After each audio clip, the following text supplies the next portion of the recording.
Visible है सभी को? Yes sir. Yes sir. पिछले 5 साल का पैटर्न है, इसमें एनसीईआरटी से बाहर कुछ नहीं आया है, ठीक है। इवन जब बाकी टॉपिक से एनसीईआरटी से बाहर क्वेश्चन आ रहा था तब भी एनिमल किंगडम से एनसीईआरटी से बाहर क्वेश्चन नहीं आया, लेकिन इसमें शुरुआत में जो बेसिस ऑफ क्लासिफिकेशन है वो इम्पोर्टेंट है बेटा, उसको थोड़ा सा एलेबरेट करके पढ़ेंगे, दैट्स इट। एनसीईआरटी की लाइनों को ही एक्सप्लेन करेंगे। तो पहले इसको अंडरलाइन कर लो सभी को।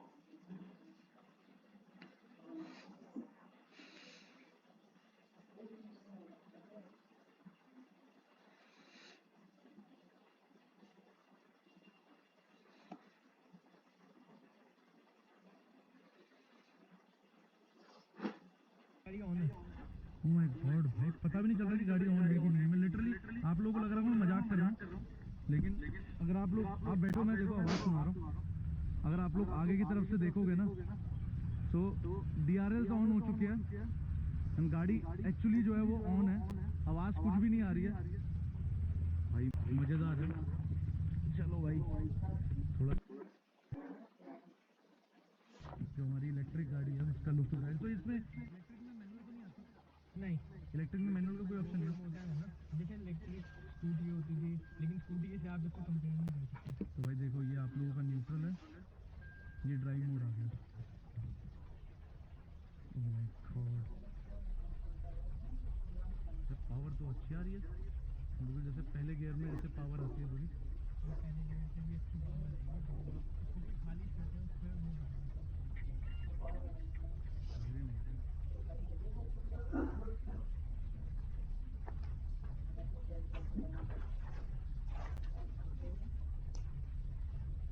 ब्रेकिंग तो मतलब ब्रेकिंग के साथ में अपने आप ही ये थोड़ा मतलब ब्रेकिंग वाला जो इफेक्ट है वो अपना ले लेगा। अब सीधा लो, ठीक है। अब एक्सीलरेटर छोड़ो, ठीक है। मैं अभी देखो भाई एक्सीलरेट कर रहा हूँ, मैंने जैसा मेरे को बोला कि एक्सीलरेटर जो है वो छोड़ना है तो मैंने छोड़ दिया, ठीक है। ऑटोमेटिक मतलब जैसे वो जो अच्छा कैटलिस्ट के क्वेश्चंस कर लिए बेटा आप लोगों ने लास्ट चैप्टर के, जब आप ब्रेक देखो, अच्छा ह्यूमन फिजियोलॉजी। रीजनरेट होती रहती है। यस हाँ जी, जबरदस्त है। और स्पीड करीबन आप लगा लो कि हम लोग 40 पहुंच गए भाई, और ब्रेकिंग असिस्टेंट है तो थोड़ा सा एक रिलायबिलिटी भी रहती है। और मतलब ऐसा है कि जिसको ऑटोमेटिक गाड़ी मतलब जिसने बिल्कुल नई नई गाड़ी चलाना सीखा है वो चला सकता है आसानी से, चला सकता, कोई दिक्कत वाली इसमें बात नहीं है। तो भाई हम लोग देखो अभी पोर्टहोल्स के ऊपर से निकल रहे हैं, मैंने बहुत स्पीड स्लो कर रखी है। और सस्पेंशन के ऊपर पूरा सेम वैसा ही है या कुछ इसमें चेंज होता है? मेरे को तो बेटर लगा, स्विफ्ट है और वर्ना है उनसे मेरे को बहुत बेटर लगी है। तो मतलब उस गाड़ी की तरफ आपका ज़्यादा झुकाव था पहले? हाँ पहले था। स्विफ्ट को तो मैंने काफ़ी उसमें मोटर कॉन्सेप्ट मार्क कर लिए बेटा। लगा था, 6 साल पहले कराया था मैंने। अच्छा, मैंने मतलब स्विफ्ट को आपके ही देख के जैसे is it done?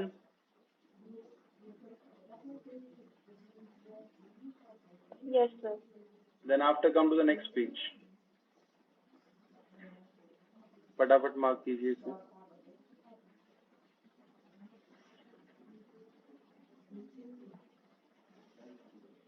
In this video, we are going to be eating $100,000 golden ice cream. I'm blown away. This is so cool. 5,000. Mac and cheese. This magazine is Blown blown away. away. This This is is so so cool. cool. $5,000 mac and cheese. $30,000 $30,000 banana banana pop. pop. Incredible. And so much Starting off with $100 ice cream. This is $100 ice cream. This is $500.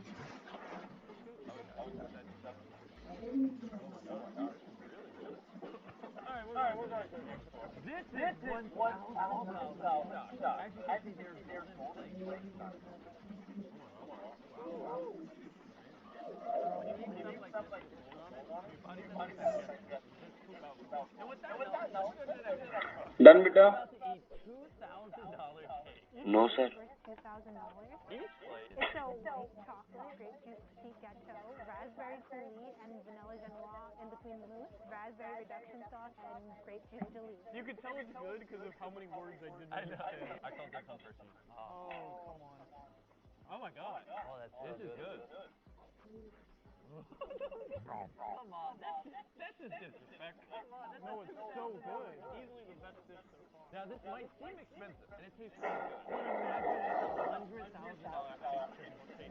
I'm not gonna like food after this. We are now at the next restaurant. So it's a black pizza cake with very, very tasty biscuits with foie gras, white truffle mash, bread Well and done. made with toppings. Chandler, here's some $1,000 fried chicken. If you're wondering who this is, it's Michelle. She's a random subscriber. Now that we're starting to get into the really expensive food, we're gonna bring in random subscribers and let you guys experience them with us. And don't worry, they all come with food got fed up. We're safe. That is good. That is really good. It tastes amazing, but that color is really throwing me off. Smell the mashed potatoes. Oh my god! No, I'm not eating that. I'm gonna take one for the team.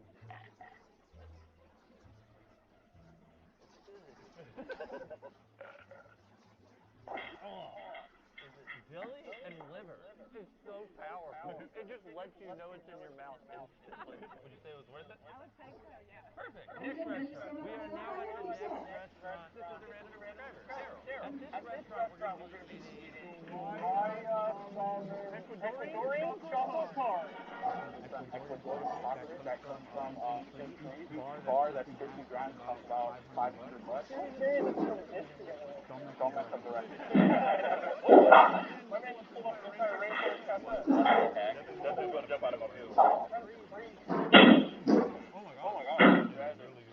I love this. Genuinely, this is one of the best desserts I've ever tasted in my life. Aren't you glad you tried? I'm glad I subscribed. You have 5 seconds to say whatever you want. Go. Like and subscribe. It's great eating. Alright, next restaurant. We rented this entire restaurant today. If anyone tries to come in here, we have someone waiting at the door giving us $1,000. Play the clip. This next dish is $5,000. Oh my god! I know later in the video we're eating $100,000 ice cream. It's probably good. I sent someone to Norway to get a live Norwegian rice crab. We sent someone all the way to Italy to get $4,000 worth of fancy lunch. And I've got a little something for Chandler in the back. Yes, it's an extra plane. Look at it dripping. It's dripping. I say we all wait and take a bite of this. We're trying to take this right. This is amazing. Yeah, this is all black. Oh my god. This is good. Oh crap, I forgot there was crab in there. I'm so sorry.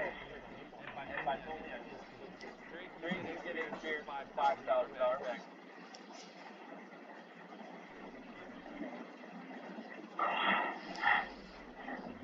Sir end वाला sir metagenesis नीचे क्या लिखा है?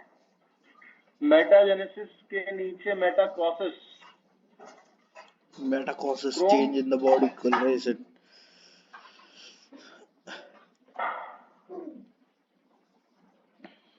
Term पढ़ा आपने CHROME chrome. Google chrome. You need a hug? I'm pissed at how good it is. I'm mad. Well, guys, how was it? हाँ कि ना. क्रोम का मतलब क्या होता है? कलर्स ना. So much, guys. Glad you enjoyed. ये देखो change in body colouration. Meta का मतलब होता है advance. Very hard. Pinky touch. Teleport. For this next dish, we have another subscriber, Monica. Chris is wearing the sexy. ये terms मैंने यहाँ पर इसलिए लिखवाए बेटा क्योंकि कभी कभी इन टर्म्स के बेसिस के ऊपर भी क्वेश्चन पूछ लिया जाता है मेटामेरिज्म का. ऐसे 4 टर्म दे देंगे और आपसे पूछेंगे, फिर आपसे आप मेटा में कंफ्यूज हो जाओगे. मेटा का मतलब होता है advance. Brie is like one of my favorite all-time cheeses ever. Do you have favorite cheeses? My favorite is mac. Advance formation genesis, ये अल्टरनेशन ऑफ जनरेशन है, सीलन ट्रेड्स में मिलती है ये. It's like ठीक है. सेक्सुअल फॉर्म एसेक्सुअल फॉर्म को बनाती है you should try it just for the sauce alone. और एसेक्सुअल फॉर्म जो होती है वो सेक्सुअल फॉर्म को बनाती है. Meta crosses advance colouration, change in body colouration. Metastasis, Meta मतलब एडवांस, स्टैटिक रुक जाना. तो बेसिकली ये एक जगह से निकलता है, दूसरी जगह रुक जाता है, दूसरी जगह से निकलता है, तीसरी जगह रुक जाता है, तीसरी जगह से निकलेगा, चौथी जगह रुक जाएगा. इसको हम बोलते हैं मैलिग्नेंसी. ये मैलिग्नेंट ट्यूमर जो एक्चुअल जिसको कैंसर बोला जाता है वो है.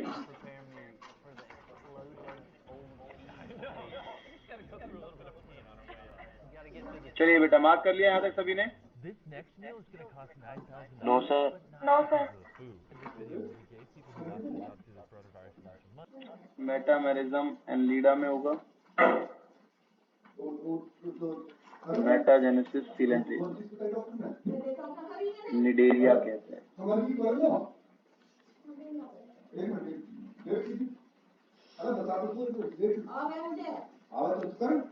ये शरीर को डालना पड़ता है।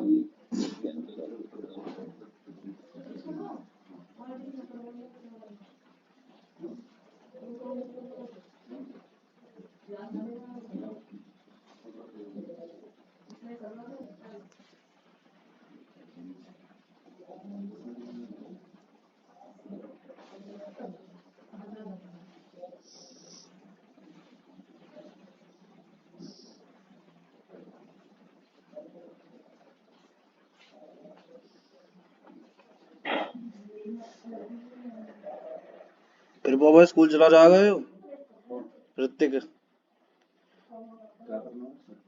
करवाना ना, साइड साइड कर लो ना अभी।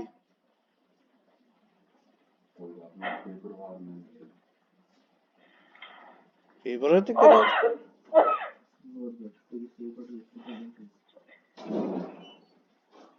डन।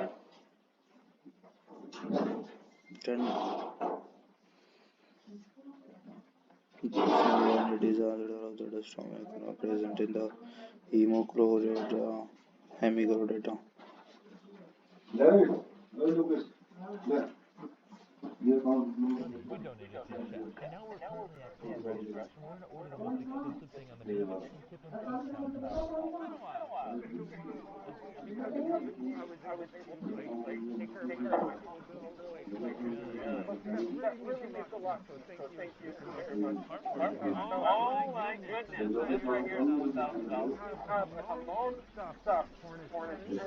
सर ये बकल डाइवर्टिकुलम क्या है?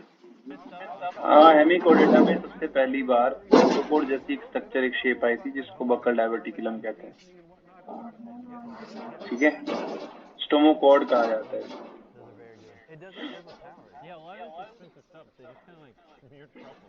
बकल कैविटी की एक्सटेंशन से बनी है।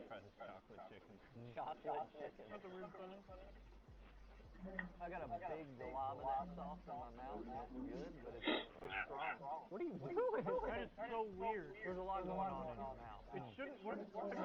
Since you're Jennifer has to make us this meal, we brought you a $10,000 dish.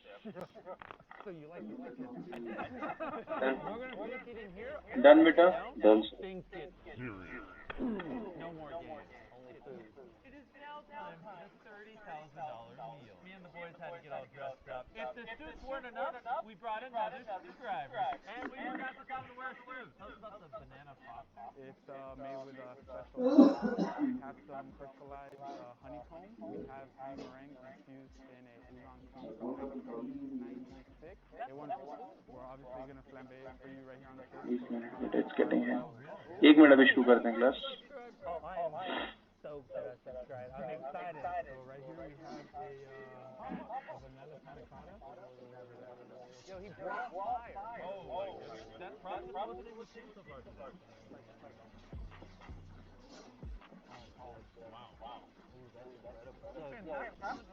The middle jiggle.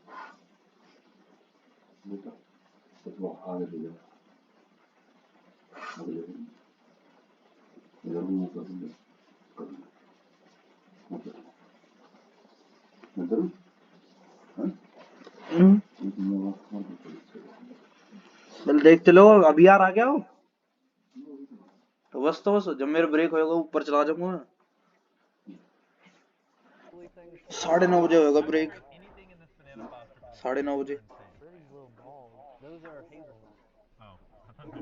After this, we're eating a $50,000 steak. And then $100,000 golden ice. The receipt's in a box.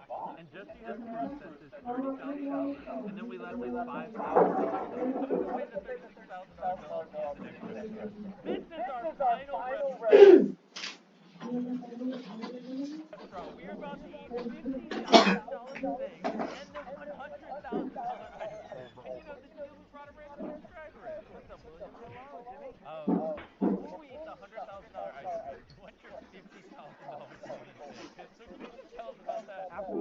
our steak, it's been aged for 4 months. Okay, beta, let's begin the class. Animal kingdom. For about 15 hours. Body में flossy भी तो level. देखो कुछ basic चीजें हैं जो आप पहले पढ़ चुके होंगे। बॉटनी में प्लांट किंगडम पढ़ लिया ना आपने? हो गया ना?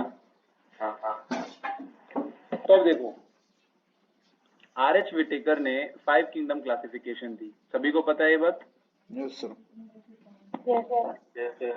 हाँ, बस ये उसका एक क्वेश्चन स्टेटमेंट है जो मैंने यहाँ पे लिखा हुआ है। ठीक है, इसमें किसी भी नाम को गायब करके उसकी जगह ABCD मार्क किया जा सकता है और फिर आपसे पूछा जा सकता है क्वेश्चन। ठीक है, अब इस क्वेश्चन में बेटा अगर आप देखेंगे तो यहाँ पर पूरे बायोलॉजिकल वर्ल्ड को, ठीक है, पूरे बायोलॉजिकल वर्ल्ड को यहाँ पर 5 किंगडम्स में क्लासिफाई कर दिया आर.एच. विटेकर।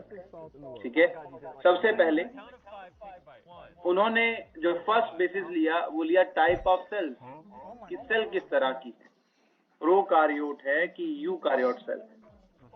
ठीक है, अब प्रोकार्योट और यूकार्योट सेल में डिफरेंस क्या होता है बेटा? प्रोकार्योटिक सेल्स के अंदर हिस्टोन प्रोटीन एब्सेंट होता है जिसके ऊपर डीएनए बाइंड करता है।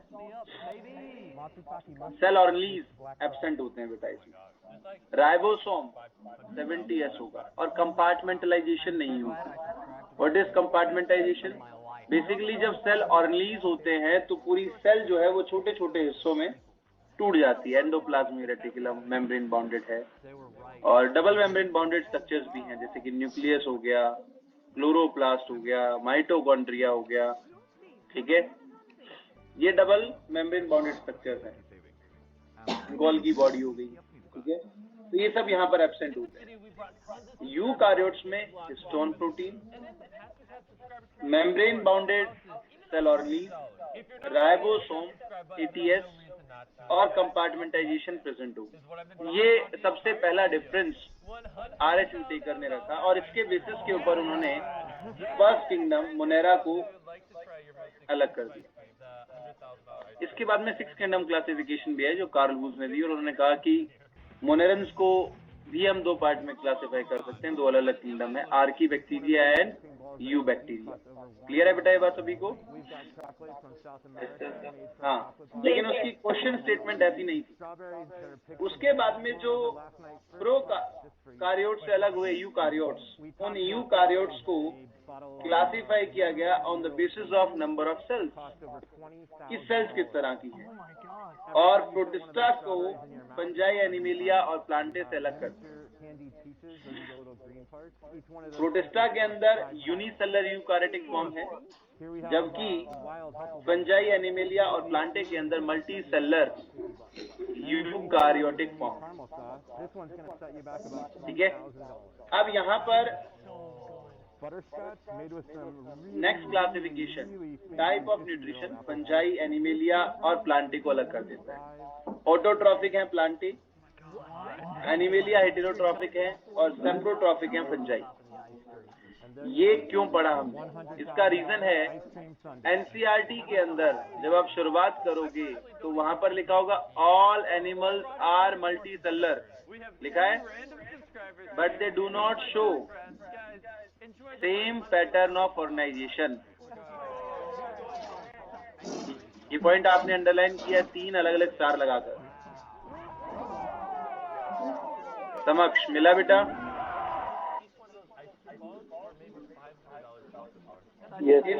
हाँ बिल्कुल, ये जो पॉइंट है वो पहली ही लाइन है, पहली ही लाइन है असल में, लास्ट पैराग्राफ, ये सेकंड लास्ट पैराग्राफ। ठीक है, तो इसके बेसिस के ऊपर हमने ये पूरा पढ़ा। क्लियर है ये सभी को? कोई डाउट इसमें किसी को? एक बार रिपीट, दोबारा से रिपीट कर देता हूँ बेटा। पहले प्रोकार्योट और यूकार्योट को अलग किया गया, यानी कि टाइप ऑफ सेल के बेसिस के ऊपर किंगडम्स को अलग किया गया। तो मोनेरा इससे अलग हो गया।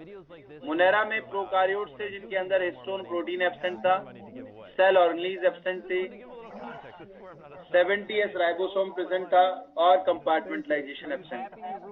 जबकि यूकारियोटिक सेल में हिस्टोन प्रोटीन प्रेजेंट है, एंडोप्लाज्म रेटिकुलम, गोल्जी बॉडी यानी कि सेल और लीफ प्रेजेंट है, मेम्ब्रेन बाउंडेड राइबोसोम ATS है और कंपार्टमेंटाइजेशन प्रेजेंट है। सेकेंड, अब इसके बाद यूकारियोट को फर्दरली क्लासिफाई किया गया नंबर ऑफ सेल्स के बेसिस के ऊपर। यूनिसेलर यानी कि सिंगल सेल है या मल्टी सेलर, एक से ज्यादा सेल्स अगर वहां पर प्रेजेंट है तो। यूनिसेलर है तो प्रोटिस्टा को अलग कर दिया गया बेटा उससे, और फंजाई, एनिमिलिया एंड प्लांटे इससे अलग हो गए। लेकिन इन फंजाई, एनिमिलिया और प्लांटे को अलग अलग क्लासिफाई किया गया on the basis of nutrition, कि उनका मोड ऑफ न्यूट्रिशन कैसा है। प्लांटे ऑटोट्रॉफिक है इसलिए सबसे ऊपर रखा गया उनको, एनिमिलिया हेटेरोट्रॉफिक है, और सेप्टोफाइटिक या सेप्टोट्रॉफिक होते हैं फंजाई। क्लियर? चलिए then after come to the next, unicellular eukaryote. तो यूनिसेलर यूकारियोट है प्रोटिस्टा, इसके बारे में आपने पहले भी पढ़ा होगा। ये बस एक लाइन लिखी है मैंने यहाँ पर। इसमें 3 अलग अलग टाइप्स होते हैं, slime moulds, diatom and dinoflagellates and protozoans. हाँ कि ना? असल में ये प्रोटोजोन्स जो हैं ये प्रिकर्सर हैं एनिमिलिया के, इसलिए यहाँ पर पढ़ना पड़ा है। प्रोटोजोन्स को यहाँ क्लासिफाई क्यों किया गया? क्योंकि इनमें एनिमल लाइक कैरेक्टर्स तो हैं लेकिन ये यूनिसेलर है, और unicellular eukaryote are the part of protista. Diatoms, dinoflagellates plant like दिखते हैं, और स्लाइम मोल्ड जो है वो फंजाई लाइक कैरेक्टर्स को शो करते हैं। Next one, animal classification. Animalia को 2 पार्ट में क्लासिफाई कर लिया गया, प्रोटोजोन्स एंड मेटाजोन्स। प्रोटोजोन को प्रोटिस्टा में क्यों रखा गया भाई? यूनिसेलर, क्योंकि वो यूनिसेलर है। ठीक है, क्योंकि वो यूनिसेलर है, हेटेरोट्रॉफिक है और यूकारियोट है। मेटाजोन्स जो कि ट्रू एनिमेलियाज थे, मल्टीसेलर, हेटेरोट्रॉफिक एंड यूकारियोट। लेकिन मेटाजोन्स जो हैं they do not show same pattern of organisation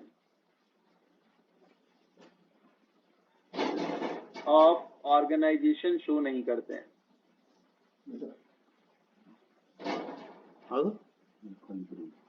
अब इनको फर्दरली क्लासिफाई किया गया 2 पार्ट में। भाई सेम पैटर्न ऑफ ऑर्गेनाइजेशन नहीं है, इसका मतलब क्या हुआ?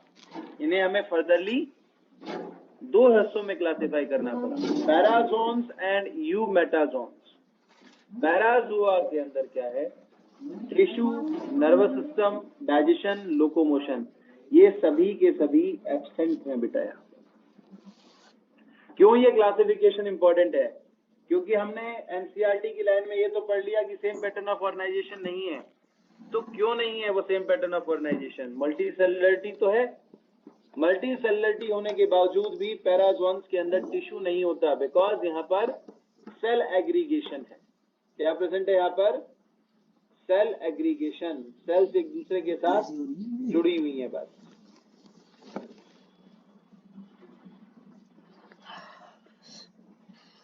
अगर हम यूमेटाजोन्स की बात करें तो यहाँ पर tissue, nervous system, digestive system और लोकोमोशन प्रेजेंट है। नर्वस सिस्टम असल में बाकी सभी सेल्स को कंट्रोल करता है, और यहाँ पर ऐसा कोई कंट्रोल प्रेजेंट नहीं है।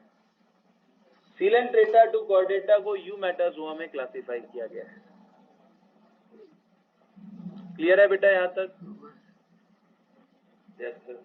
कोई डाउट किसी को? चलिए, then after come to the next, on the basis of habitat, animals रहते कहाँ पर है? टेरेस्ट्रियल, जमीन पर रह सकते हैं, एरियल, हवा में रह सकते हैं, आर्बोरियल, ट्री ब्रांचेस पर रह सकते हैं, एक्वेटिक हो सकते हैं, फ्रेश वाटर और मरीन वाटर में। फ्रेश वाटर में जहाँ पर ऑस्मोलैरिटी 50 मिली ऑस्मोल पर लीटर होती है, जबकि मरीन वाटर के अंदर ऑस्मोलैरिटी 1000 to 1200 मिली ऑस्मोल हो सकती है। ठीक है, अब जो मरीन वाटर के अंदर रहते हैं, मरीन वाटर में रहते हैं बेसिकली, वो 2 तरीके से वो रह सकते हैं, या तो वो डीप सी में रहें या फिर वो अपर लेयर पर, अपर सरफेस पर रहें, तो इसको बेंथिक एंड प्लेजिक दो पार्ट में क्लासिफाई कर दिया गया। बेंथिक वो जो कि डीप सी में रहते हैं। कौन कौन रहेगा डीप सी में? इकाइनोडर्मिटा, कोरल्स, कोरल्स जो है वो पार्ट है असल में नाइडेरियंस का, और कुछ कार्टिलेजिनस फिशेस। जबकि अपर लेयर पर ओपन सी वाटर पर रहने वाले दो तरीके से या दो पार्ट में क्लासिफाई हम कर सकते हैं, नेक्टॉन्स एंड प्लैंक्टॉन्स। नेक्टॉन्स की अगर हम बात करें तो नेक्टॉन्स एक्टिव स्विमर्स होते हैं, जैसे कि लार्ज एनिमल्स जो कि एक्टिवली क्या करेंगे, यहाँ पर स्विम करेंगे। दूसरे हैं प्लैंक्टॉन्स। प्लैंक्टॉन्स जो है वो पैसिव स्विमर्स होते हैं बेटा। पैसिव स्विमर्स बोले तो जिधर वाटर का करंट आया उधर ही चल दिए, ठीक है, वाटर करंट के साथ ये मूव करते हैं। अब पैसिव फ्लोटर जो है ये भी फर्दरली क्लासिफाई किए गए दो पार्ट में, फाइटोप्लैंक्टॉन्स एंड ज़ूओप्लैंक्टॉन्स। फाइटोप्लैंक्टॉन्स है एल्गा, और ज़ूओप्लैंक्टॉन्स में है क्रस्टेशियंस जैसे कि साइक्लोप्स एंड डेफनिया। आर्थ्रोपोडा की क्रस्टेशियन क्लास से बिलोंग करते हैं ये। Then after next one is hierarchy of classification. Hierarchy of classification की अगर हम बात करें तो kingdom, phylum, class, order, family, genus and species. क्यों पढ़ा हमने ये? NCERT page number 10-11। ये हमारे चैप्टर में या टॉपिक में नहीं है वैसे तो, लेकिन एनसीईआरटी में गिवन है। निकालिए बेटा सभी ने पेज, एनसीईआरटी पेज नंबर 10-11।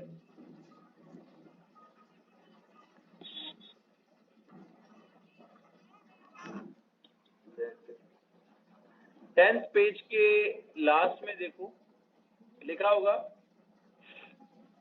कि जनरल कैरेक्टर्स अगर डिक्रीज करते हैं और कॉमन कैरेक्टर इंक्रीज करते हैं जब हम किंगडम से स्पीसीज की तरफ जाते हैं,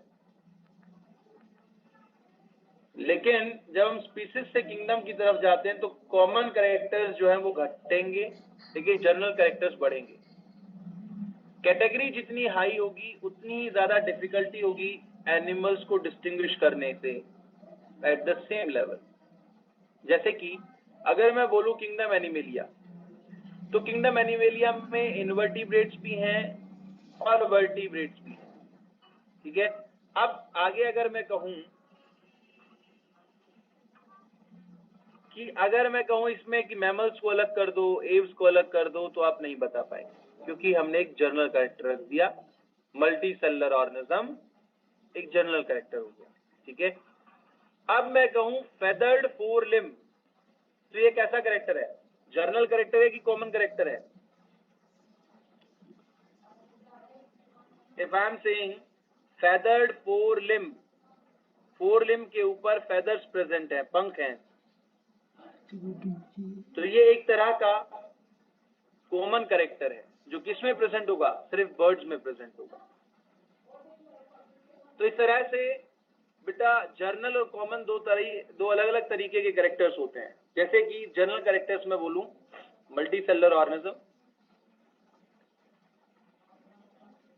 nervous system, digestive system, tissue, ये जनरल कैरेक्टर है। अब मैं कॉमन कैरेक्टर्स बोलता हूं, जैसे कि mammary gland, diaphragm, 7 cervical vertebrae, corpus callosum, corpora quadrigemina, ear pinna, ये मैमल्स के कैरेक्टर है। हाँ कि ना?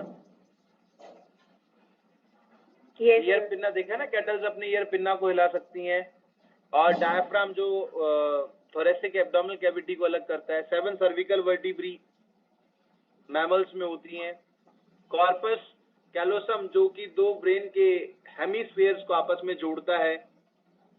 कॉर्पोरा क्वाड्रिजेमिना मिड ब्रेन के अंदर 4 कॉलिकुलाइज हैं, सुपीरियर एंड इंफीरियर। ये क्या है? ये किस तरह के कैरेक्टर्स हैं? ये कॉमन कैरेक्टर्स हैं। अब मैं आगे बढ़ता हूं। अगर मैं एव्स की बात करूं, एव्स के कॉमन कैरेक्टर्स क्या होने चाहिए? Feathered four limb,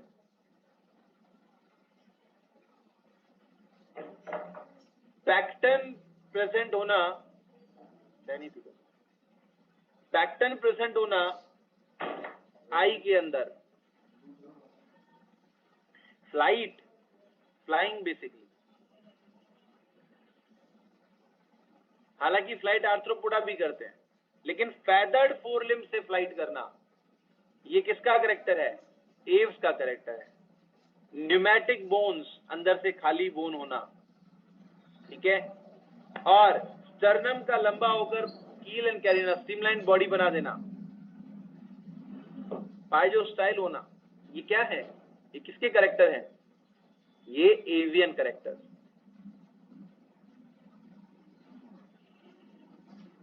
next one is reptiles. Reptile का कॉमन करेक्टर क्या होगा बेसिकली? रेप्टाइल्स के अंदर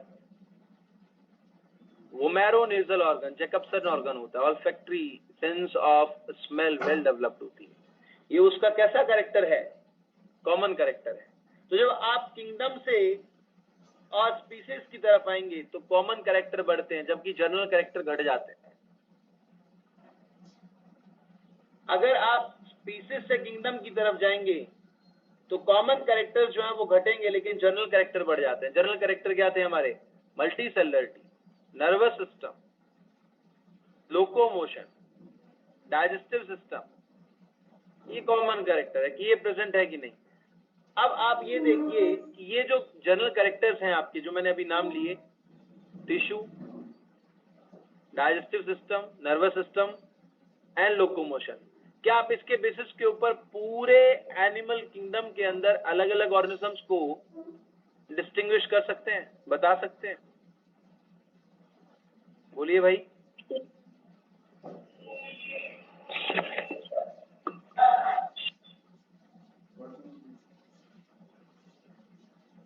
क्या आप इस तरह से डिस्टिंग्विश कर सकते हैं?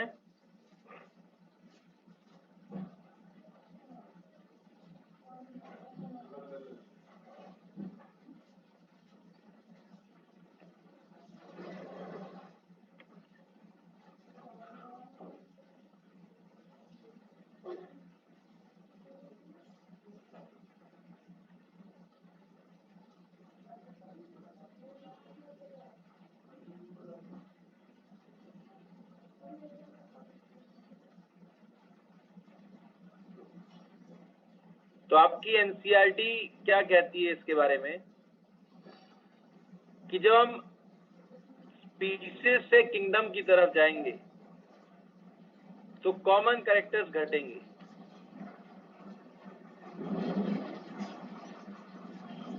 इसका मतलब क्या है कि हम जितना टैक्सोनॉमी के अंदर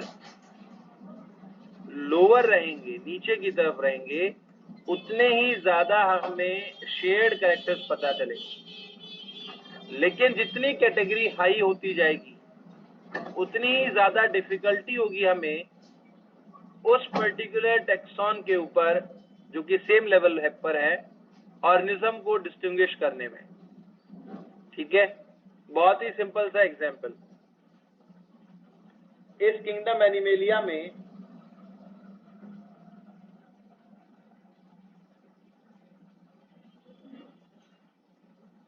पोरीफेरा टू कॉर्डेटा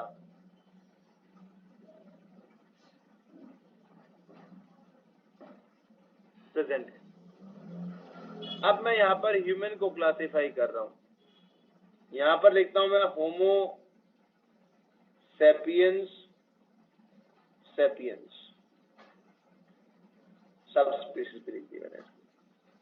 अगर मैं यहां पर बात करूं तो यहां पर इस लेवल पर जो कैरेक्टर्स होंगे सेम लेवल के बाकी एनिमल्स जो शेयर कर रहे हैं उसको आप इजीली डिस्टिंग्विश कर सकते हैं।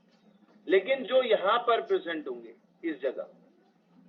इस जगह तो वाटर कैनाल सिस्टम वाला पोरीफेरा भी है, सिलेंट्रेटा भी है, और कॉर्डेटा तक, कॉर्डेट्स के अंदर भी अलग अलग क्लासिफिकेशन जैसे कि फिशेस, एम्फीबियंस, रेप्टाइल्स, एव्स और मैमल्स भी हैं। क्या आप यहां पर होमो सेपियन को डिस्टिंग्विश कर पाएंगे किंगडम लेवल के ऊपर? बोलो भाई। लेकिन आप स्पीसीज लेवल पर उसको डिस्टिंग्विश कर सकते हैं इजीली? Yes sir. बस यही एनसीईआरटी की वो लाइन है जो कि 10th पेज के लास्ट से शुरू होती है और 11th पेज के फर्स्ट और सेकंड पैराग्राफ तक जाती है। चलिए, then after come to the next phylum.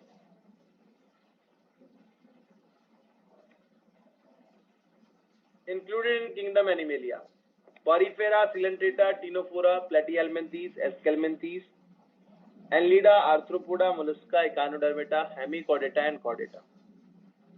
ठीक है, यही इनका ऑर्डर रहेगा फाइलम का। एवोल्यूशन इनका इसी तरह से हुआ है। Poriferans cellular level of organisation है, एसिमेट्रिकल एंड एसिलोमेट होते हैं। Coelenterate tissue level of organisation है, रेडियल सिमेट्री एंड एसिलोमेट होते हैं। टीनोफोरा भी टिश्यू लेवल ऑफ ऑर्गेनाइजेशन है, रेडियल सिमेट्री एंड एसिलोमेट होते हैं।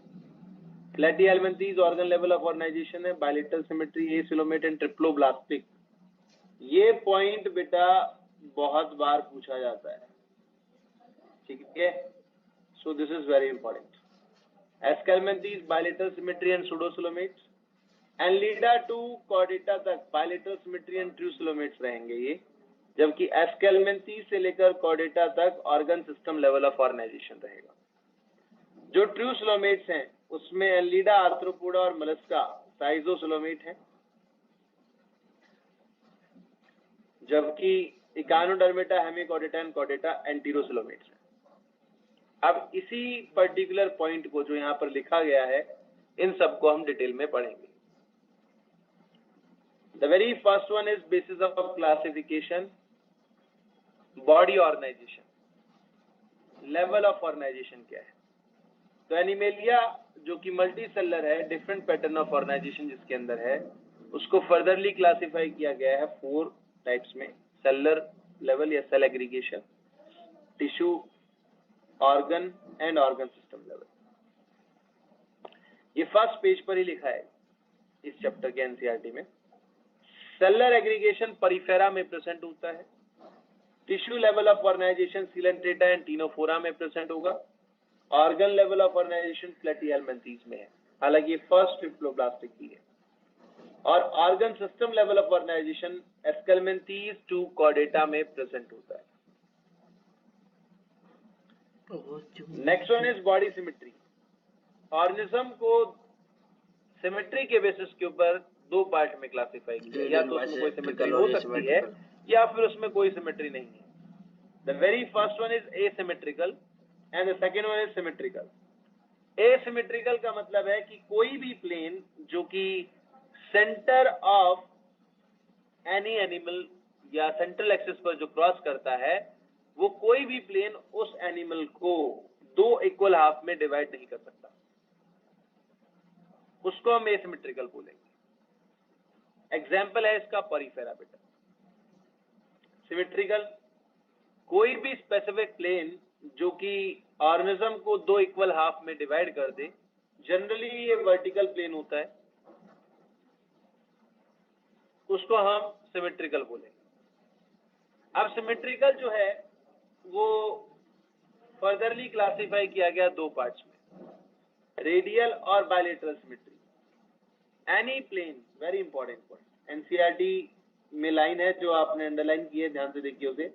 Any plane passes through the centre of the body axis. किसी भी प्लेन पर अगर वो centre of the body axis पर पास करता है तो वो उसे 2 इक्वल हाफ में, 2 आइडेंटिकल इक्वल हाफ में डिवाइड कर देगा, और इसको हम रेडियल सिमेट्री बोलते हैं। कहां पर प्रेजेंट होगा? सीलेंट्रेटा, टीनोफोरा एंड एकाइनोडर्मेटा की सेकेंडरी और अडल्ट के अंदर रेडियल सिमेट्री होती है। Radial symmetry is ideal for ससाइल habitat. ससाइल का मतलब होता है जो ऑर्गेनिज्म कभी मूव नहीं करता, अपनी जगह पर रहेगा लेकिन मूव नहीं करेगा, अटैच्ड रहेगा सबस्ट्रेटम के साथ, बेस ऑफ द सी के साथ अटैच्ड रहेगा, चारों तरफ से वो फूड को ले सके, इसीलिए ऑर्गेनिज्म की सिमेट्री जो होती है वो रेडियल सिमेट्री होती है, ठीक है, ताकि वो ऑल साइड कम्युनिकेट कर पाए। तो ऑर्गेनिज्म सिलेंड्रिकल और स्फेरिकल हो सकता है। ससाइल जो कि सबस्ट्रेटम के साथ अटैच्ड रहते हैं, और मोटाइल जो कि मूव करते हैं।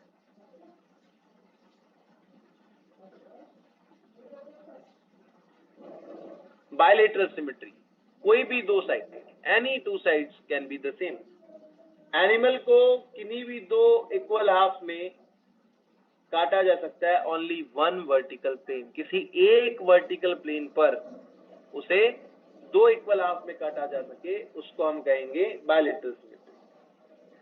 एग्जाम्पल है इसका platyhelminthes to chordata except echinodermata adult, क्योंकि इकानोडर्मेटा के लार्वा में बायलेटरल सिमेट्री होती है, इसलिए उसको बायलेट्रिया में क्लासिफाई भी किया गया है, क्योंकि उसकी लार्वल फॉर्म जो है वो बायलेटरली सिमेट्रिकल है, लेकिन अडल्ट जो है उसमें रेडियल सिमेट्री मिलती है।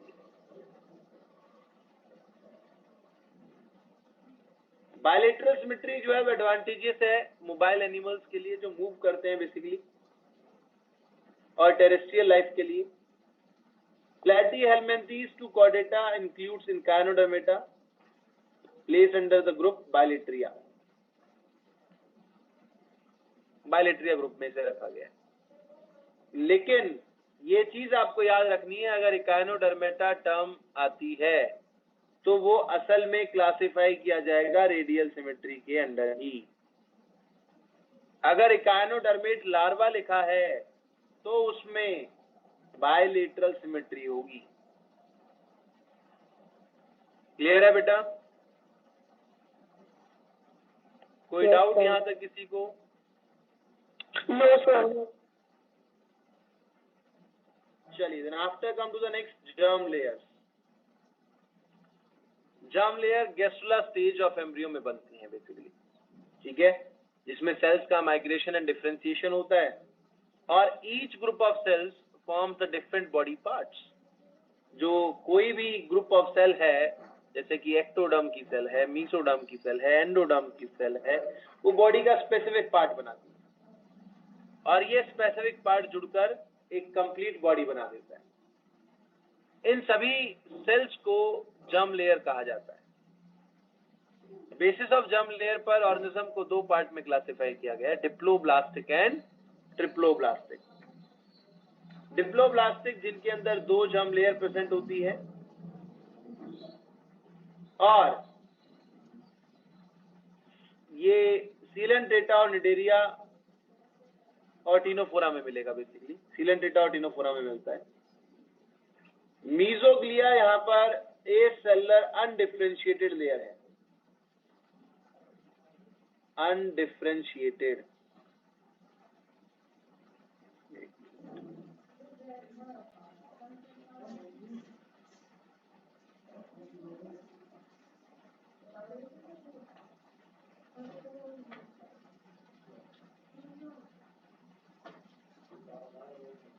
Important term.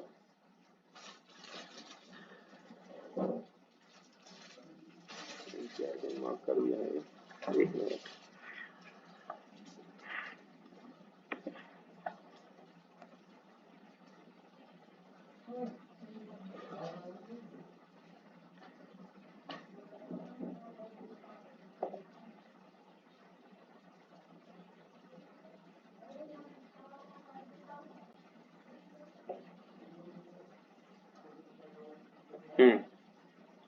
अनडिफरेंशिएटेड लेयर है मीजोग्लिया, जो कि एक्टोडर्म और मीजोडर्म के बीच में प्रेजेंट होती है। क्वेश्चन स्टेटमेंट है बेटा।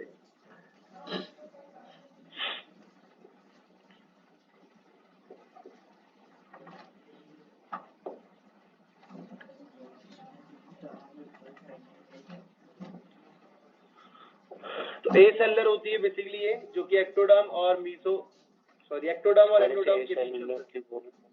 हाँ,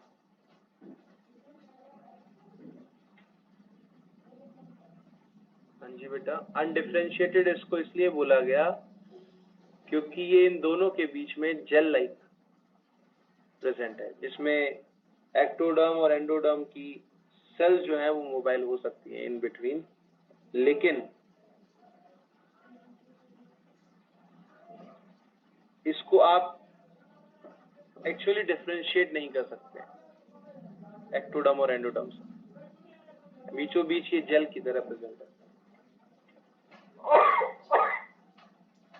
क्लियर? और ये सेलर भी होती है, इसमें सेल्स नहीं होती है बेसिकली। ट्रिप्लोब्लास्टिक के अंदर 3 जर्म लेयर्स होंगी, ectoderm, mesoderm and endoderm. Mesoderm जो होती है वो यहाँ पर सेलर होती है। परीफेरेंस टू डिप्लोब्लास्टिक नहीं है क्योंकि यहाँ पर लूजली पैक्ड सेल्स हैं, बट वो जर्म सेल से नहीं बनती। जर्म लेयर कहाँ पर अराइज हुई? सीलेंट्रेटा में सबसे पहले। इसके बेसिस के ऊपर बॉडी प्लान।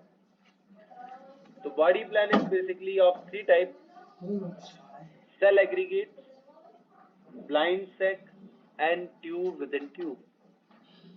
सेल एग्रीगेट में एलिमेंट्री कैनाल एब्सेंट होती है बेसिकली, पॉलीफेराइज का एग्जांपल है।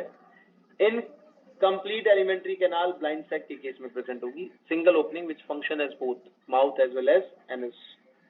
सीलेंट्रेटा और टीनोफोरा और प्लेटिहेल्मिन्थेस के अंदर ये प्रेजेंट होगा। Tube within tube body plan, complete alimentary canal होती है यहाँ पर, माउथ टू एनस फॉर्मेशन होगी, aschelminthes to chordata. Question statement है ये प्लेटिहेल्मिन्थेस के लिए कि platyhelminthes triploblastic acoelomate blind sac body plan and solid mesoderm के साथ आता है। कोई सिलोम, कोई कैविटी जो है वो यहाँ पर मेसोडर्म से लाइंड नहीं होती है। चाहे तो आप इस पॉइंट को लिख सकते हैं अलग से, ठीक है। प्लेटिहेल्मिन्थेस का एनसीईआरटी में बार बार जिक्र किया गया है बेटा। पहले तो 3 जर्म लेयर के बारे में लिखा है प्लेटिहेल्मिन्थेस 2 कॉर्डेटा, उसके बाद एसिलोमेट के बारे में स्पेसिफाई किया है प्लेटिहेल्मिन्थेस को। क्लियर? यहाँ तक किसी भी बच्चे को कोई भी डाउट है तो बेटा पूछ सकता है, अदरवाइज हम आगे बढ़ते हैं। ब्लाइंड सेक वाला दोबारा बता दो। ब्लाइंड सेक बॉडी प्लान की अगर हम बात करें तो देखो यहाँ पर बॉडी में एक ही ओपनिंग प्रेजेंट है, दूसरी साइड से तो क्लोज आई, हाँ कि ना? Yes sir. अब यहीं से ही फूड एंटर भी करेगा और अनडाइजेस्टेड मैटर जो है वो लीव भी करेगा, करेक्ट? इसका डाइजेस्टिव सिस्टम क्या हो गया? इनकम्प्लीट हो गया। Yes sir. यहाँ पर देख, माउथ टू एनस फॉर्मेशन है, कंप्लीट एलिमेंट्री कैनाल है, 2 अलग अलग ओपनिंग यहाँ पर प्रेजेंट है।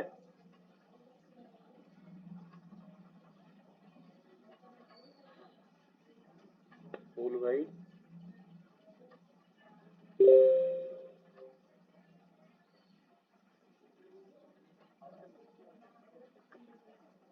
सर आवाज नहीं आ रही है आपकी। Audible now? Yes sir. हाँ तो बेटा मैं ये कह रहा था कि यहाँ पर अगर आप देखेंगे ट्यूब विद इन ट्यूब में, तो mouth to anus complete formation है, बॉडी में 2 अलग अलग ओपनिंग्स प्रेजेंट है, इसके एलिमेंट्री कैनाल कंप्लीट हुई कि नहीं हुई? That's it. Yes sir. Next one is coelom. Sir इसको ट्यूब विद इन ट्यूब क्यों बोला? क्योंकि इसमें सिलोम प्रेजेंट होता है इसलिए। बिल्कुल करेक्ट, क्योंकि इसमें सिलोम प्रेजेंट है। Okay sir. ठीक है। अब वो सिलोम जरूरी नहीं है कि वो मेसोडर्म से लाइंड हो, वो सूडोसिलोम भी हो सकता है, ठीक है, उसको आगे पढ़ेंगे अभी। Okay sir. Coelom, cavity present between the body wall and alimentary canal. हो गया पॉइंट क्लियर? ये कहाँ पर प्रेजेंट है? बॉडी वॉल और एलिमेंट्री कैनाल के बीच में। सिलोम और कैविटी जो है that is lined by mesoderm and that is known as coelom. उसको हम क्या कहते हैं? सिलोम कहते हैं। एनिमल्स को 3 पार्ट में क्लासिफाई किया गया है इसके बेसिस के ऊपर। एसिलोमेट, विदाउट सिलोम, जिनके अंदर सिलोम नहीं होती है। डिप्लोब्लास्टिक है इसमें सीलेंट्रेटा टिनोफोरा, और ट्रिप्लोब्लास्टिक है इसमें प्लेटिहेल्मिन्थेस, जिनमें सॉलिड मेसोडर्म होती है और इसमें कोई कैविटी नहीं होगी। Next one is pseudocoelomate. ये बहुत इंपॉर्टेंट पॉइंट है बेटा। सूडोसिलोमेट जो है उनमें फॉल्स सिलोम होता है, स्कैटर्ड पाउचेस होंगे मेसोडर्म के। अब यहाँ पर आप ये देखिए कि इसकी जो मेसोडर्म थी वो इस तरह से प्रेजेंट थी। अब इस मेसोडर्म ने क्या किया? खुद को छोटे छोटे पाउच में कन्वर्ट कर लिया। तो अब सिलोम कहां पर होगी? ये तो हो गया मेसोडर्मल पाउच, हाँ कि ना? ये जो कैविटी है इसको आप सिलोम बोलेंगे, लेकिन आपने ऊपर सिलोम के बारे में पढ़ा कि coelom must be lined by mesoderm.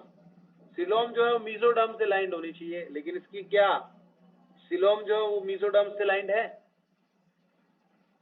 No sir. तो इस सिलोम को बोला गया false coelom, that is pseudo मतलब फॉल्स सिलोम कहा गया है इसको।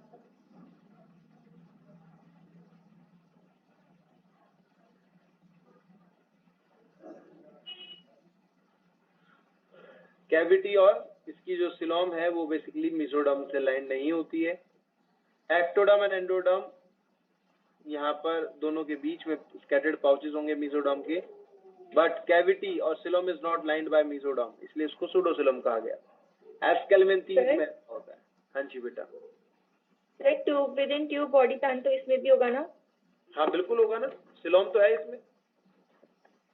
हाँ सर ठीक है। एग्जाम्पलीफाई किया ना ऊपर, ये देखो एस्केलमेंथीज टू कॉर्डेट, सिलोम है लेकिन वो मीजोडर्म से लाइंड नहीं है। समझ रहे हो पॉइंट को? सिलोम प्रेजेंट है, सिलोम ना ही होना मतलब कि सॉलिड मीजोडर्म, सॉलिड मीजोडर्म है मतलब कि वहां पर सिलोम है ही नहीं, तो वो क्या acoelomate, that is acoelomate. Triploblastic acoelomate is platyhelminthes. अब सिलोम अगर प्रेजेंट है तो tube within tube body plan होगा। Aschelminthes ascaris mouth to anus formation present होता है। सिलोमेट्स यू और ट्रूसिलोमेट्स जिनमें मीजोडर्म जो है वो लाइन करती है कैविटी को। True coelom is lined by mesoderm.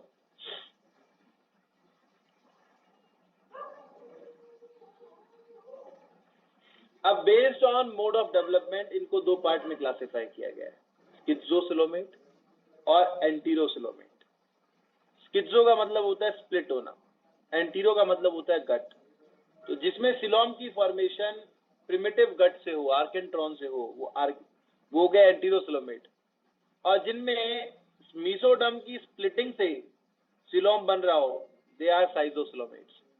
साइजोसिलोमेट्स is annelida, arthropoda, mollusca. आप इसको इधर से मत याद कीजिएगा, इस तरह से आप इसको रिवर्स याद कीजिए, मोलस्का, आर्थ्रोपोडा, एनलिडा। अदरवाइज अगर आप इस तरह से याद करेंगे तो आपको पहले इससे एनलिडा से पहले एस्केलमेंथीज भी आता है। तो बहुत सारे बच्चे ये गलती करते हैं कि एस्केलमेंथीज को मार्क कर देते हैं साइजोसिलोमेट्स, जबकि एस्केलमेंथीज तो सूडोसिलोमेट है। अब डेवलपमेंट कैसे हुई बेटा? तो ये देखो, प्रिमिटिव मीजोडर्म जो है उसकी सेल्स प्रोलिफरेट की, प्रोलिफरेट करने के बाद वो स्प्लिट हो गई। ठीक है, स्प्लिट होने के बाद जो आउटर पोर्शन था, आउटर मीजोडर्म बाहर चला गया, इनर मीजोडर्म जो है वो टुवर्ड्स एंडोडर्म चला गया, जिसकी वजह से यहाँ पर सिलोम डेवलप हो गई।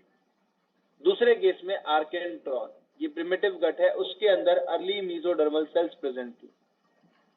ठीक है, अब इसमें आर्केंट्रॉन यानी कि प्रिमिटिव गट की सेल्स इन्वेजिनेट करेंगी, जिसकी वजह से मीजोडर्म जो है वो सेपरेट हो जाएगी गट से, और मीजोडर्म अलग होकर यहाँ पर आउटर एंड इनर पार्ट बना लेगी। ये ऊपर की तरफ बढ़ा, ये बाहर की तरफ, ये अंदर की तरफ। ठीक है, और इससे सिलोम डेवलप करेगा आर्केंट्रॉन। क्लियर है बेटा ये पॉइंट सभी को? कोई डाउट इसमें किसी को? No sir. अब ये इंपॉर्टेंट क्यों है? क्योंकि एनसीईआरटी के अंदर बेटा, अरे दूध ले आइयो पीछे से पर स्पेसिफिकली संजू। देखो ये paragraph, presence or absence of cavity between the body wall and the gut wall is very important for in classification. Body cavity which lined by mesoderm is called coelom. Animals जिसके अंदर coelom present होती है उसको coelomate कहा जाता है। Annelida से लेकर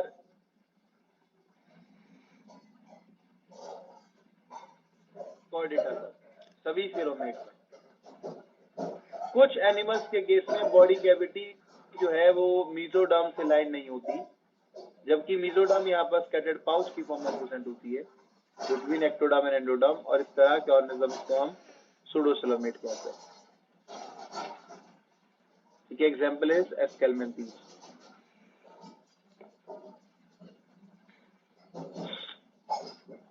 और जिनके अंदर एब्सेंट होगी उन्हें एसिलोमेट कहा जाएगा। अब एसिलोमेट लिखने के लिए वो टर्म और भी यूज कर सकता था, वो कह सकता था नाइडेरिया हो सकते हैं, वो कह सकता था कि टिनोफोरा हो सकते हैं, लेकिन यहाँ पर उसने टर्म कौन सी यूज की? Price of Tesla, platyhelminthes. क्यों यूज किए टर्म? Auto drive. क्योंकि प्लेटिहेल्मिन्थीज जो है वो एक ट्रिप्लोब्लास्टिक एनिमल है। कैसा एनिमल है? ट्रिप्लोब्लास्टिक एनिमल है। और यहीं से ये एक क्वेश्चन स्टेटमेंट बन जाता है, बहुत इंपॉर्टेंट। ट्रिप्लोब्लास्टिक होते हुए भी एसिलोमेट है। एसिलोमेट है तो ब्लाइंड सेक बॉडी प्लान है इसका। ब्लाइंड सेक बॉडी प्लान है तो solid mesoderm. Clear? That's it. Yes, sir. चलिए, then after come to the next. Sir enterocoelom कैसे बना, एक बार फिर से बता दो। एंटेरोसिलोम, ये देखो आर्केंट्रॉन था, प्रिमिटिव गट। इसमें अर्ली मीजोडर्मल सेल थी, तो ये सेल्स इन्वेजिनेट कर गई, ये अंदर की तरफ आई। ये इनके अंदर आने की वजह से ये पाउचेस दोनों बाहर चले गए, हाँ कि ना? Yes sir. जब इनकी सेल्स प्रोलिफरेट करेंगी तो प्रोलिफरेट करने से ये जो बीच की कैविटी है ये सिलोम बना देगी।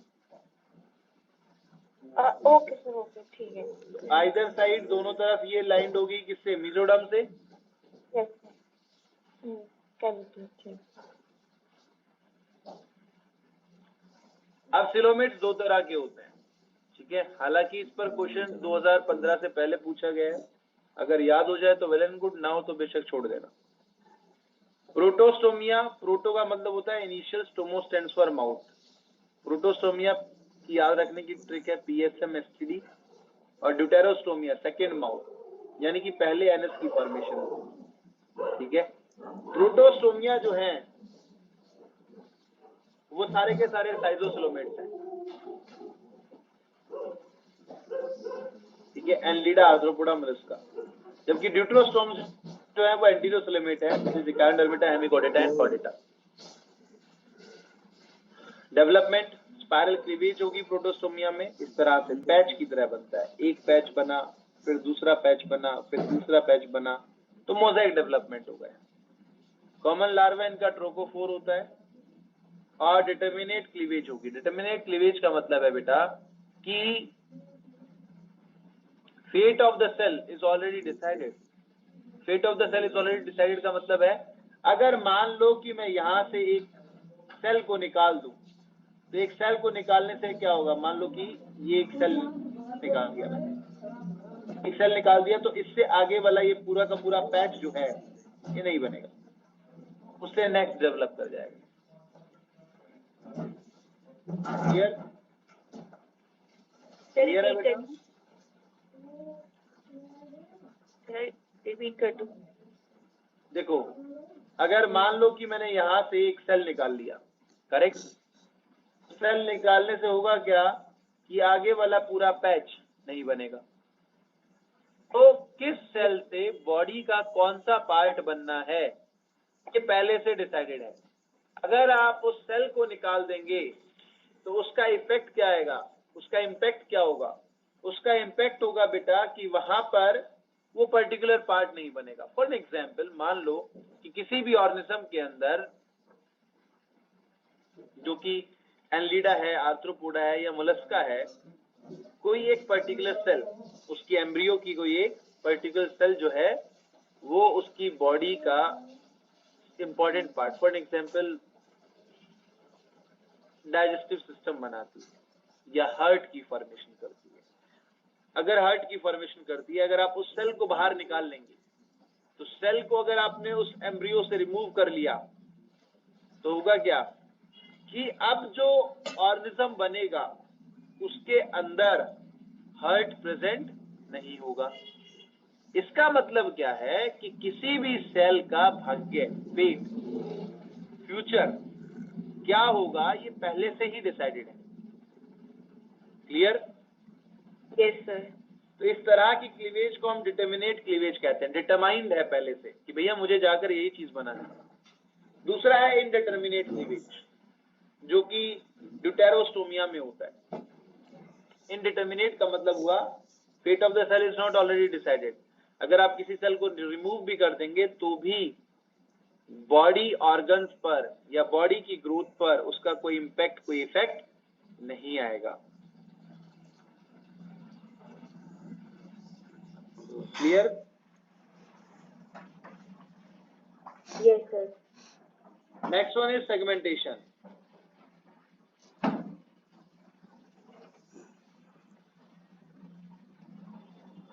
सेगमेंटेशन क्या है? बॉडी जो है वो सेगमेंट्स में डिवाइडेड होती है with serial repetition of some organs. कुछ ऑर्गन्स का सीरियल रिपीटेशन हो सकता है। डिवीजन जो है वो एक्सटर्नल, इंटरनल या दोनों हो सकते हैं, एक्सटर्नल इंटरनल बोथ। जब बॉडी एक्सटर्नली और इंटरनली सेगमेंट्स में डिवाइडेड हो तो उसको हम मेटामेरिक सेगमेंटेशन कहते हैं। And this is first seen in Annelida, earthworm के अंदर ये सबसे पहले देखने को मिला। मेटामेरिज्म क्या है? That is a phenomena of metameric segmentation. Example क्या है बेटा सेगमेंटेशन के? एनलिडा, आर्थ्रोपोडा एंड कॉर्डेटा के अंदर सेगमेंटेशन प्रेजेंट होता है।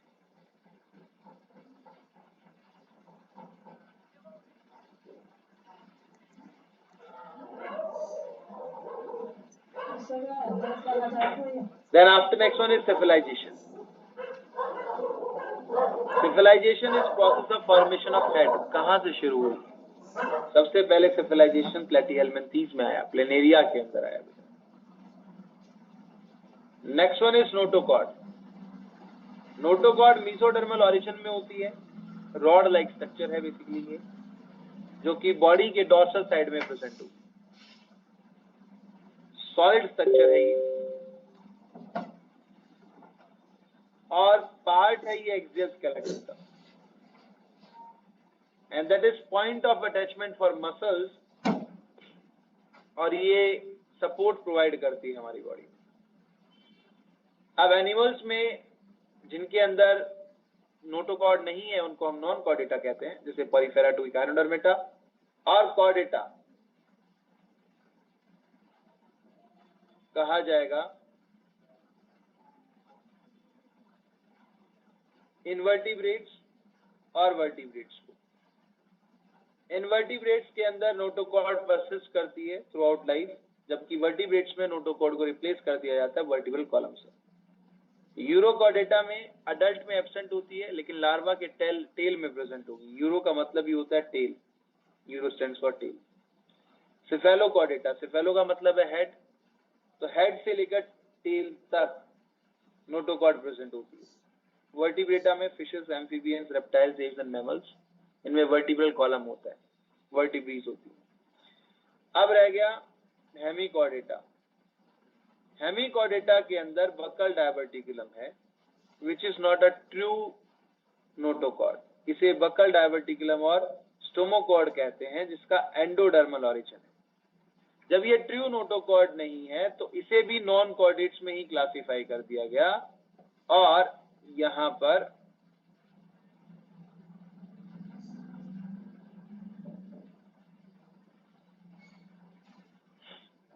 हेमिकॉर्डेटा जो है उसको नॉन कॉर्डेट माना गया, क्योंकि उसके अंदर नोटोकॉर्ड नहीं है, बक्कल डायवर्टिकुलम। क्लियर है बेटा यहां तक सभी को? बोलो भाई, anyone have any doubt in this? No sir. एक बार अपने एनसीईआरटी में यहां तक के पॉइंट्स को रिवाइज कर लीजिए, उसके बाद में हम बॉडी सिस्टम्स की बात करते हैं। ठीक है, 1 मिनट में आया मैं अभी।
चलिए डन, आगे बढ़े बेटा। Done sir. किसी पॉइंट में अगर आपको डाउट है तो आप पूछ सकते हैं दोबारा, अदरवाइज हम आगे बढ़ते हैं।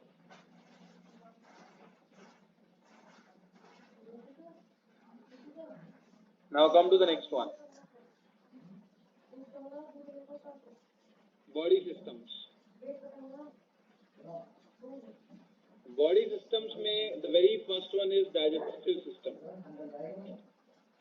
Digestive system जो है वो complete and incomplete दो तरीके से हो सकता है। Incomplete उनमें होगा जिनमें blind sac body plan,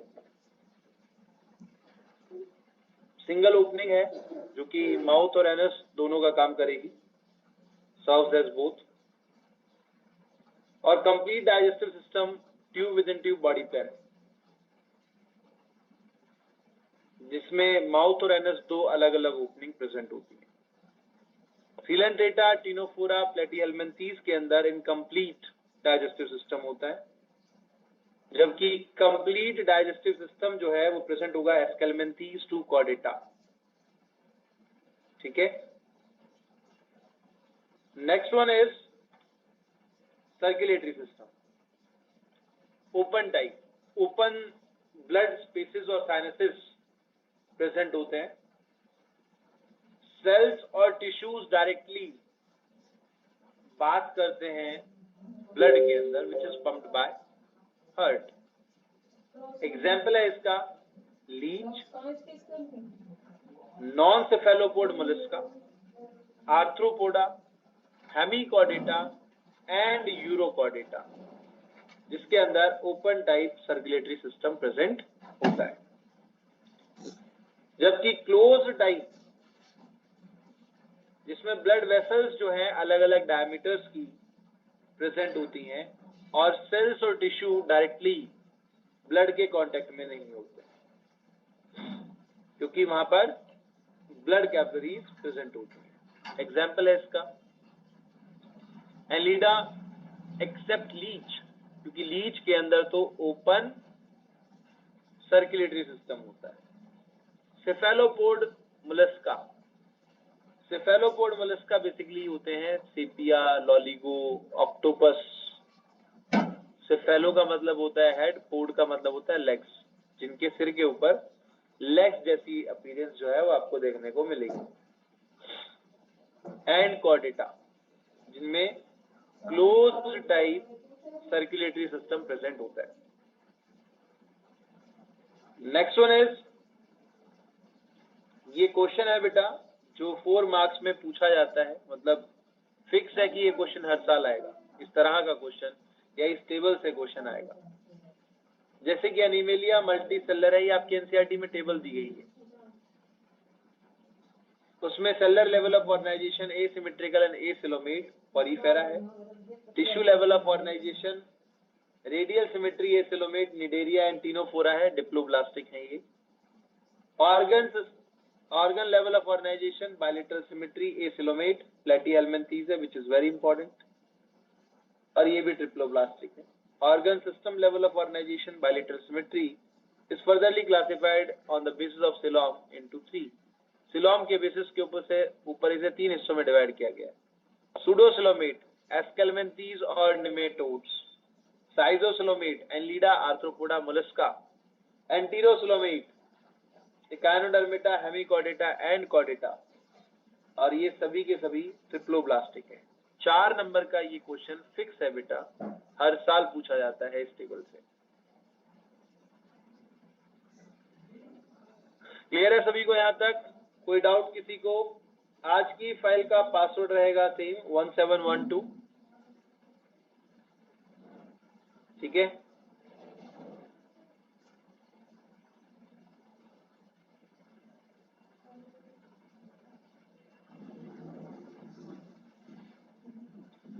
Anyone have any doubt in this? You may ask.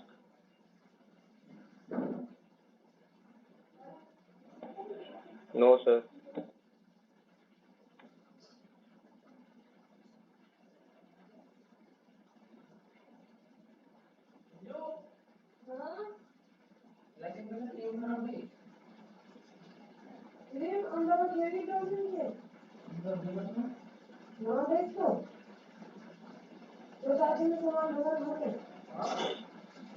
चलिए बेटा, thank you for today, you may leave the class.